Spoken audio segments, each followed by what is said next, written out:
Hello good morning everyone students. अभी हम जो पिछली कक्षाओं में पढ़ रहे थे, स्टडी कर रहे थे, रिमेंबर होगा कि वो लाइट था। लाइट यानी प्रकाश के विषय में हमने पढ़ा, उसके फार्मूले पढ़े, डेरिवेशन पढ़े,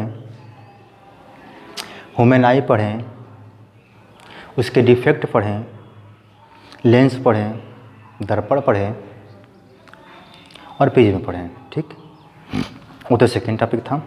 जो आज हम स्टार्ट करने जा रहे हैं वो हमारा है विद्युत। क्या है? विद्युत। यानी कि जो पहला टॉपिक है उसका नाम है कूलाम का नियम तथा विद्युत क्षेत्र। जो पहला हमारा टॉपिक है वह है कूलाम का नियम तथा विद्युत क्षेत्र, means coulomb's law and electric field. यानी आज हम क्या पढ़ेंगे? Coulomb's law electric field. तो what is the question? First question जो हमारे पास उत्पन्न होता है कि पहले विद्युत तो पता ही है, लेकिन विद्युत आवेश होता क्या है? विद्युत आवेश means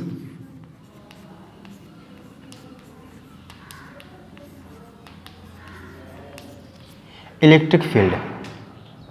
what is the reason of electric field या what is the definition of electric field. ठीक, तो आज से लगभग 2500 वर्षों पहले की बात है। कितने वर्ष? 2500 वर्ष पहले की बात है कि एक यूनानी वैज्ञानिक थे जिनका नाम था थेल्स। आपको सब लोगों को पता भी होगा, पढ़े भी होंगे, क्लास 10 में भी रहा होगा कि यूनानी वैज्ञानिक थे थेल्स। इन्होंने क्या किया कि जब अंबर नामक पदार्थ को ऊन से रगड़ना स्टार्ट किया, क्या किया कि जब अंबर नामक पदार्थ को किससे? ऊन से रगड़ना स्टार्ट किया तो उन्होंने पाया कि हल्की हल्की वस्तु, कैसी वस्तु? हल्की ही वस्तु की बात कर रहा है, जैसे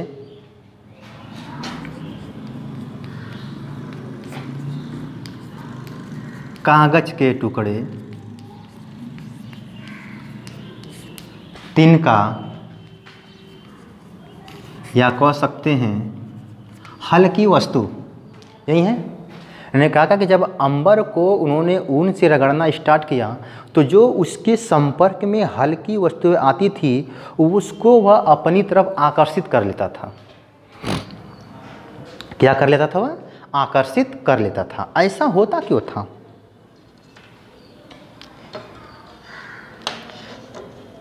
ऐसा होता क्या था? Any reason? कोई तो रीजन रहा होगा कि जब अंबर को हम ऊन से रगड़ते थे तो वह छोटे छोटे टुकड़ों को या छोटे छोटे वस्तुओं को, जो हल्की वस्तु थी, उसको अपनी तरफ आकर्षित कर लेता था। हाँ, उनको भी नहीं पता, लेकिन 200 लगभग 2000 वर्षों के बाद, कितने वर्षों के बाद? लगभग 2000 वर्षों के बाद इस बात को कोई महत्व नहीं दिया गया। लेकिन सन 1600 ईस्वी की बात है। किसकी? सन 1600 में जो एक इंग्लैंड के वैज्ञानिक थे डॉक्टर गिलबर्ट। 1600 ईस्वी में है, डॉक्टर इंग्लैंड के थे डॉक्टर गिलबर्ट। उन्होंने पता लगाया कि प्रयोगों द्वारा पता लगाया कि जब अंबर की भांति अनेक पदार्थ जैसे कांच हो, आबनूस हो, गंधक हो, लाख हो इत्यादि भी रगड़े जाने पर हल्की वस्तुओं को अपनी तरफ आकर्षित करने का गुण होता है। यानी डॉक्टर गिलबर्ट कितने ईस्वी में? 1600 ईस्वी में इंग्लैंड के वैज्ञानिक है डॉक्टर गिलबर्ट। इन्होंने क्या पाया? इन्होंने देखा कि इन्होंने भी प्रयोग किया कि जब अंबर हो, चाहे आबनूस हो, चाहे लाख हो, चाहे गंधक हो, ठीक, चाहे कांच हो, जब इसको रगड़ा जाता है तो ये क्या करता है? छोटी छोटी वस्तुओं को अपनी तरफ आकर्षित करने लगता है। तो इन्होंने क्या पाया कि इन पदार्थों में यह गुण रगड़ने के कारण अर्थात घर्षण के कारण उत्पन्न होता है। तो जो पदार्थों में यह गुण उत्पन्न होता है वह किसके कारण होता है? वह घर्षण के कारण उत्पन्न होता है। इसी गुण को प्राप्त कर लेने पर पदार्थ क्या था? विद्युतमय। इसी गुण को प्राप्त कर लेना ही क्या कहलाता है? विद्युतमय। तथा वह कारण जिससे कि उसमें यह गुण उत्पन्न होता है वह विद्युत कहलाता है। अभी विद्युत की बात आ गई ना कि तथा वह गुण जिसके कारण यह पदार्थ वह गुण प्राप्त कर लेता है, यानी आकर्षित करने का गुण जो प्राप्त करता है उसे हम ही क्या कहते हैं? विद्युत कहते हैं। किसी पदार्थ के विद्युतमय हो जाने पर कहा जाता है कि पदार्थ में आवेश ग्रहण कर लिया। यानी किसी पदार्थ के विद्युतमय हो जाने पर हम कह सकते हैं कि पदार्थ ने क्या किया? आवेश ग्रहण कर लिया है, इसी गुण को हम कहते हैं वैद्युत आवेश। ठीक, हमने क्या पढ़ा, यानी जब अंबर या आबनूस या कांच या लाख या गंधक को ऊन या किसी पदार्थ से रगड़ते हैं तो वह छोटे छोटे वस्तुओं को अपनी तरफ आकर्षित करता है। ऐसा क्यों होता है? घर्षण के कारण या रगड़ के कारण। इसी गुण को हम कहते हैं विद्युतमय, तथा यह गुण जब हम में उत्पन्न होती है तो उसे ही हम कहते हैं विद्युत। और जब यह गुण उत्पन्न होता है, विद्युतमय क्रिया जब उत्पन्न होती है तो उसमें भी आवेश होता है, जिसे हम कहते हैं विद्युत आवेश। और आवेश भी दो प्रकार के होते हैं। आवेश भी कितने होते हैं? दो होते हैं। कौन कौन सा? धनावेश,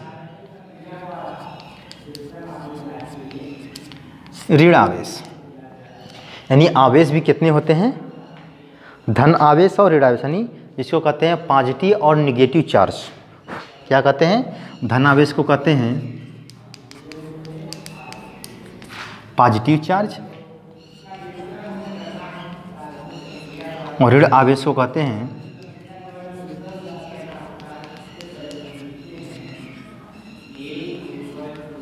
निगेटिव चार्ज।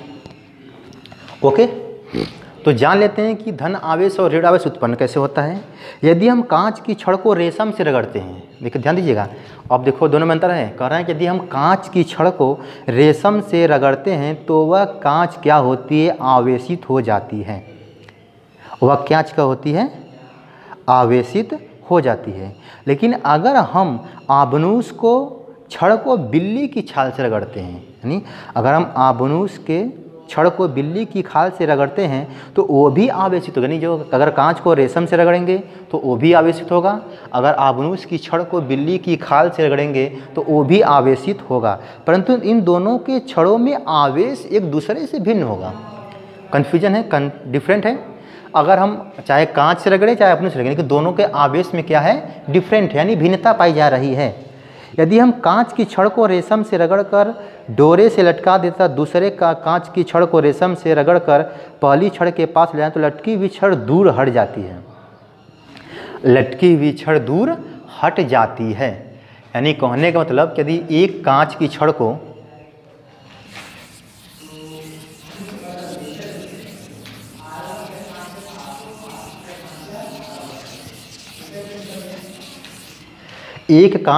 को किसकी छड़ है?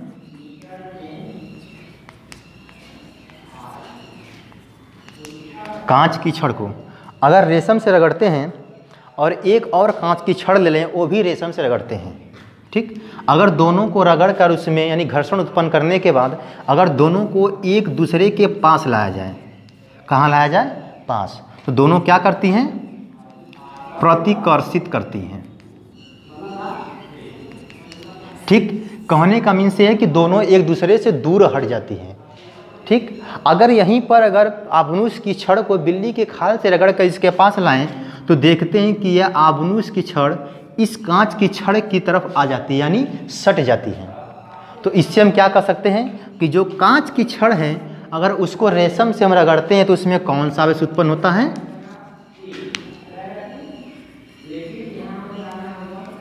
धन आवेश। उसी के अपोजिट जो बिल्ली की छड़ पे, जो बिल्ली की खाल पे जो आबनूस की छड़ रगड़ते हैं उस पे कौन सा आवेश उत्पन्न होगा?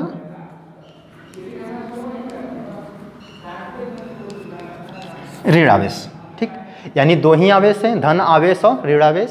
यानी जब कांच की छड़ को रेशम से रगड़ते हैं तो धन आवेश उत्पन्न होता है, जब आबनूस की छड़ को बिल्ली की खाल से रगड़ते हैं तो उसमें ऋण आवेश उत्पन्न होता है। ठीक, अब देखिए धन आवेश से इलेक्ट्रॉनिक सिद्धांत पता है, जो बच्चे पढ़े होंगे क्लास 11 में उनको पता होगा। इलेक्ट्रॉनिक थ्योरी क्या होता है कि इस सिद्धांत के अनुसार क्या होता है कि प्रत्येक पदार्थ परमाणुओं से मिलकर बना होता है। जो प्रत्येक पदार्थ होता है वह परमाणुओं से मिलकर बनता है। प्रत्येक परमाणु में एक बीच का भारी भाग होता है जिसे हम कहते हैं नाभिक। क्या कहते हैं? नाभिक।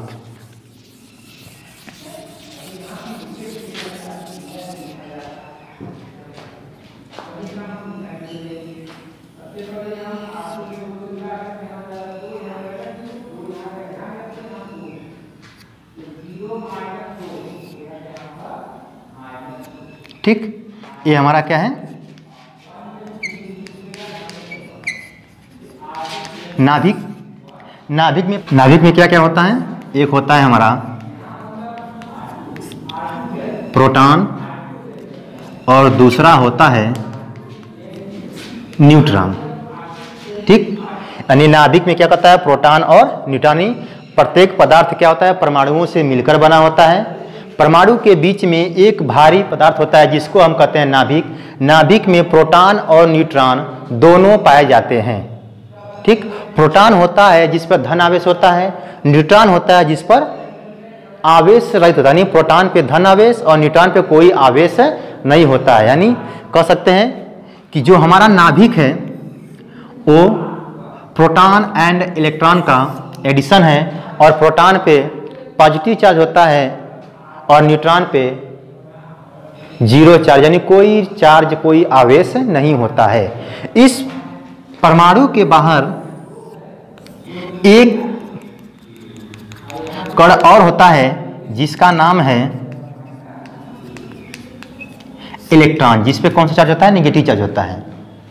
कौन सा चार्ज होता है, नेगेटिव चार्ज होता है। ठीक, तो इस प्रकार नाभिक का धन, नाभिक क्या होता है, अगर न्यूट्रॉन में कोई आवेश नहीं होगा तो नाभिक क्या होगा, धन आवेश ही होगा, क्योंकि प्रोटॉन है।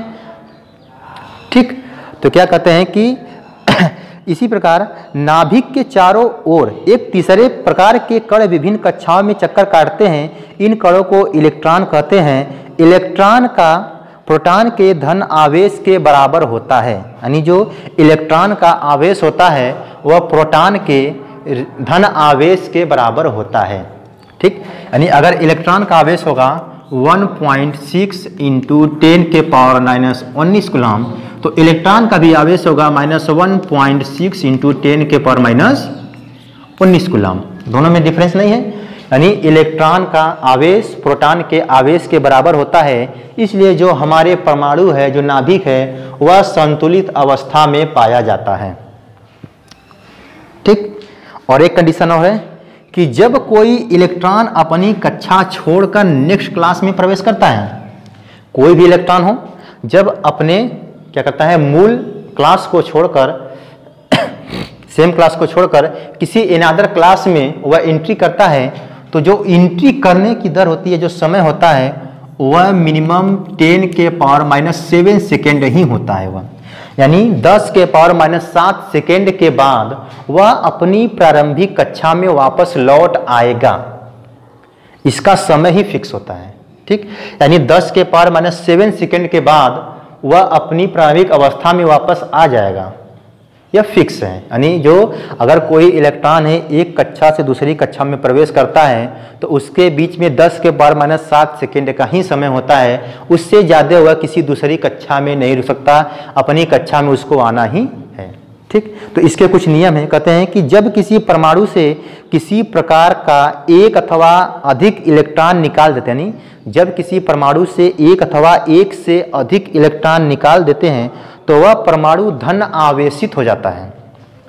यानी इलेक्ट्रॉनिक थ्योरी कहता है कि जब किसी परमाणु से एक या एक से अधिक इलेक्ट्रॉन को हम निकाल दें, क्या कहते हैं, जब किसी परमाणु से एक या 1 2 3 यानी बड़ी इलेक्ट्रॉनों को बाहर निकाल दें तो वह परमाणु क्या होता है, धन आवेशित हो जाता है। और धन आवेशित क्या दिखाता है कि उस परमाणु में इलेक्ट्रॉनों की कितनी कमी है।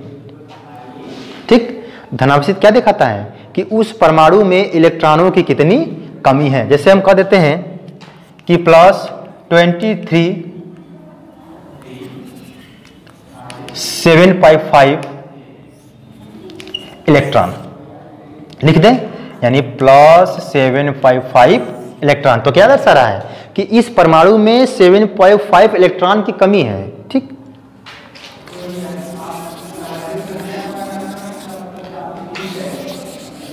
कंफ्यूजन दूर हुआ। अगला है कि इसी प्रकार यदि किसी परमाणु को एक या एक से अधिक इलेक्ट्रॉन दे दे तो वह परमाणु क्या होता है, ऋणावेशित हो जाता है। अभी हमने पढ़ा कि किसी परमाणु को एक या एक से जब अधिक इलेक्ट्रॉन देते हैं तो वह परमाणु क्या होता है, धनावेशित। यानी give any atoms 1 or more electron give any atoms one or more electron, then nuclear is a positive charge। तो जो वह पॉजिटिव चार्ज, जो धनावेशित कण होता है, वह परमाणु में इलेक्ट्रॉनों की कमी को दर्शाता है। और दूसरा है कि जब किसी परमाणु में एक या एक से अधिक इलेक्ट्रॉन हम देते हैं तो उसमें परमाणुओं के यानी इलेक्ट्रॉनों की कमी को प्रदर्शित करता है। जैसे अगर हमारे रूम में 7 लोग बैठे हैं, ठीक, अब हमको चाहिए कितने, 5 ही चाहिए, या कह सकते हैं 4 के बैठने की व्यवस्था है, इसमें 7 हैं तो अधिक है, तो क्या करेंगे, इसमें से कितने निकालेंगे, 3 निकालेंगे, तभी तो 4 होंगे। तो 3 क्या है, अधिक है, तभी तो 4 हुआ, 7 हुआ। तो एक क्या करा है कि जब एक परमाणु में एक या अधिक से अधिक इलेक्ट्रॉनों को हम बाहर निकाल दें तो वह धनावेशित होता है, और जब उसी में इसी 3 को ला के इसमें क्या करें, जोड़ दें तो ये 7 होगा। यानी अगर 3 इलेक्ट्रॉन इसको और मिल जाता तो ये कितना होता है, 7। तो दोनों आपस में क्या होते हैं, बराबर होते कि नहीं होते हैं। तो वही चीज कह रहा है कि जब 3 इलेक्ट्रॉन या एक से अधिक इलेक्ट्रॉन को हम उसमें और ऐड कर दें तो वह परमाणु क्या होता है, ऋणावेशित हो जाता है। और हमको यह दर्शाता है कि उस परमाणु में ऋण आवेशों की अधिकता है। क्या है, 3 इलेक्ट्रॉनों की क्या है, अधिकता है। ठीक, ये हो गया। अब जो हमारा मेन है वह है कूलाम। क्या है, कूलाम के विषय में जान लें।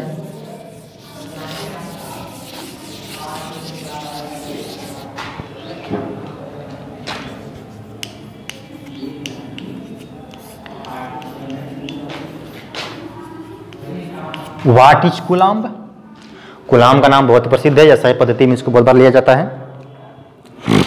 जो SI यानी MKS सिस्टम होता है, MKSA जिसको कहते हैं SI सिस्टम, जो MKSA सिस्टम होता है उसमें मीटर, किलोग्राम, सेकेंड, एम्पियर यानी क्रमशः लंबाई, चौड़ाई, समय यानी जो ध्यान दिया जाए एक बार। एक सिस्टम होता है SI जिसको और नाम से जानते हैं MKSA सिस्टम। इस सिस्टम में M मिस क्या होता है, मीटर, K मिस होता है किग्रा, S मिस होता है टाइम या सेकेंड, और A मिस होता है एम्पियर, यानी कह सकते हैं मीटर, किग्रा, सेकेंड, एम्पियर सिस्टम होता है।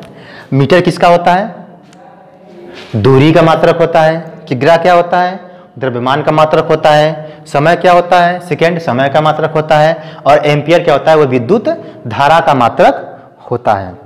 ठीक, अब एम्पियर की परिभाषा होती है कि 2 समांतर धारावाही तारों के बीच में ही दे सकते हैं। जैसे कहते हैं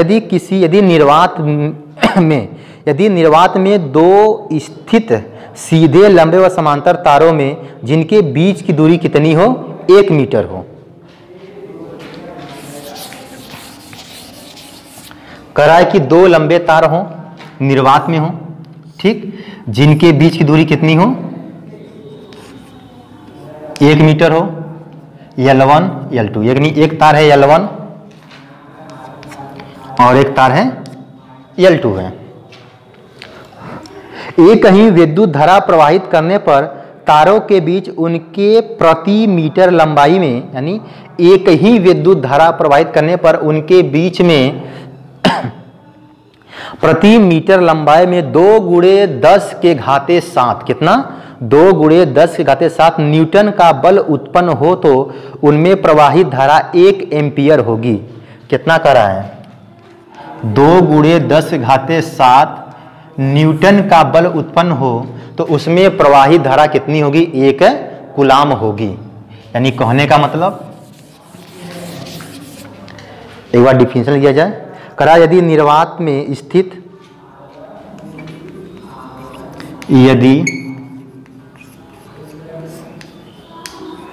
निर्वात में स्थित 2 सीधे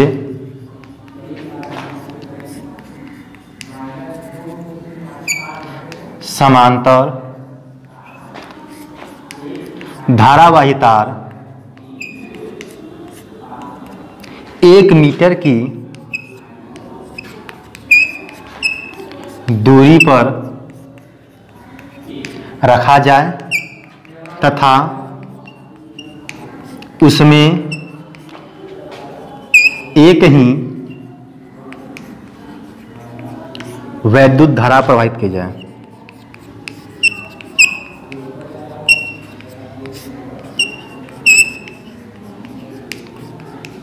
की जाए तो उनके बीच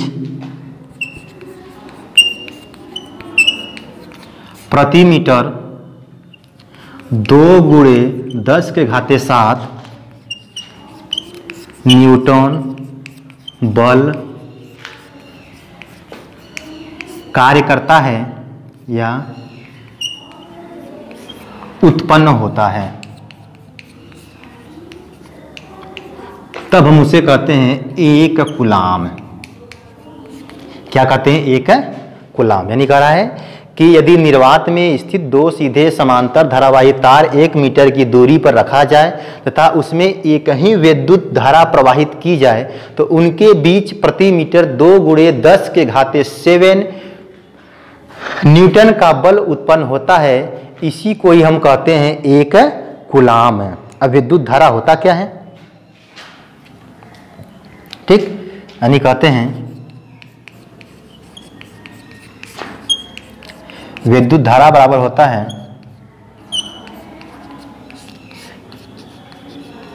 आवेश बटे समय। आवेश का मात्रक होता क्या है? कूलाम। समय का मात्रक क्या होता है? सेकेंड। विद्युत धारा का मात्रक क्या होता है? एम्पियर। यानी हम कह सकते हैं कि कूलाम बराबर एम्पियर गुणे सेकेंड। यानी कूलाम का मात्रक क्या होता है? एम्पियर गुणे सेकेंड। ये हमारा कूलाम है कि यदि निर्वात में स्थित दो सीधे समांतर धारावाही चालकों के बीच में 1 मीटर की दूरी हो, अगर उनमें एक ही विद्युत धारा को प्रवाहित किया जाए तो उनके बीच प्रति मीटर लंबाई पर 2×10⁷ न्यूटन का बल उत्पन्न होता है, जिसे एक कूलाम कहते हैं। विद्युत धारा होता है आवेश बटे समय। आवेश का मात्रक कूलाम होता है, समय का मात्रक सेकेंड होता है, विद्युत धारा का मात्रक एम्पियर होता है। इसलिए कूलाम बराबर होगा एम्पियर गुणे सेकेंड। क्या होगा? एम्पियर गुणे सेकेंड। ठीक,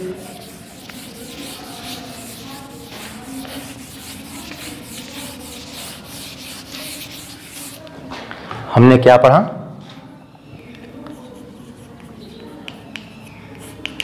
कूलाम बराबर एम्पियर गुणे सेकेंड। ठीक,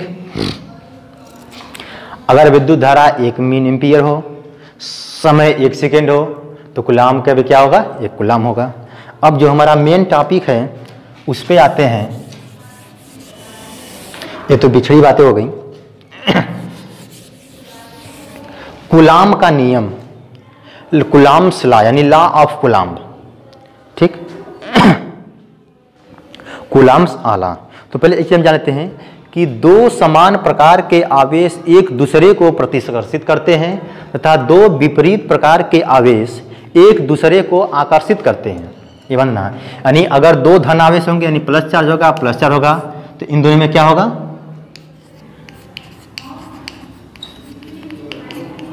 रिपल्शन होगा। अगर एक पॉजिटिव एक नेगेटिव होगा तो इनके बीच में क्या होगा? अट्रैक्शन होगा। यानी दो समान प्रकार के आवेश एक दूसरे को प्रतिकर्षित करते हैं और दो विपरीत प्रकार के आवेश एक दूसरे को क्या करते हैं? आकर्षित करते हैं। यानी चाहे प्लस हो चाहे माइनस हो, चाहे माइनस हो चाहे प्लस हो, ये क्या करेंगे? आकर्षित करेंगे। क्या करेंगे? प्रतिकर्षित करेंगे।